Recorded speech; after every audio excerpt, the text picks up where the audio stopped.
Hello everyone, my name is Dr. B. Today we're going to dive into something that is incredibly heavy and heartbreaking, but absolutely necessary to understand. I'm referring to the structure of settler colonialism, the Indian boarding school era, the Indian Child Welfare Act, better known as ICWA, and the genocide against California natives. And as hard as this truth is, it's a truth that we must face if there's ever to be any kind of healing and reconciliation. Let's begin with settler colonialism. It's not just about taking native land. It's about the systematic erasure of indigenous peoples, their cultures, their very identities. Imagine for a moment your home, the land you've lived on for generations, being taken away from you. Your language, your stories, your very connection to who you are, being ripped from you. That's the framework of settler colonialism. It's not about coexistence, it's about replacement. This system did not just aim to simply take what rightfully belonged to indigenous communities, it sought to destroy their very existence. And nowhere is this more evident in the boarding school era. For over 100 years, beginning in the late 1800s, Native children were forcibly taken from their families. They were sent to schools that did not allow them to speak their languages, to practice their culture, or even keep their traditional names. Imagine for 1 second being a child, 3, 4, or 5 years old, being ripped from your parents' arms, never knowing if you'll even see them again, and told that everything about you, everything about where you came from is wrong. These children were told to forget their languages, to forget their customs, to forget everything about their culture. Children who were determined to speak their own language were oftentimes severely punished. Many of these children, possibly in the thousands, never made it home from these boarding schools. We know that in Canada and the United States, there are unmarked graves scattered across the country. A silent testament to the brutality of this system. This is why the Indian Child Welfare Act, or ICWA, is so important. The law was passed in 1978 to prevent the continued removal of Native children from their families. The government had already taken so much.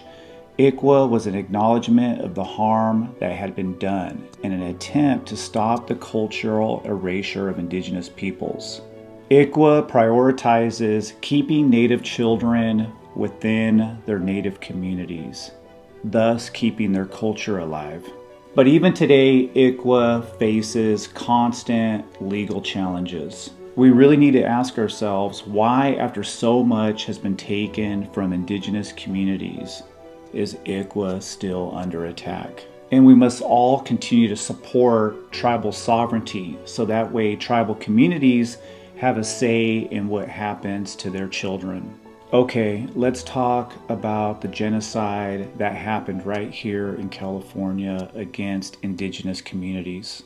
Many people don't know, but there was an active campaign right here in the state of California to completely exterminate California natives.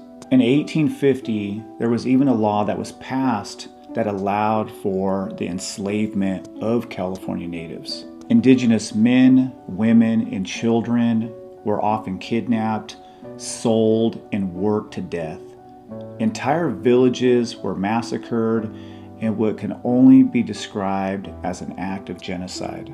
The settlers' goal was simple: to remove the obstacle that Native people represented to their ambitions for gold, wealth, and land. Hundreds of thousands of Native Americans here in the state of California were killed. By 1870, California's indigenous population had dropped by 90%. Entire cultures were nearly wiped out, and the trauma of that violence lives on in Native families here today.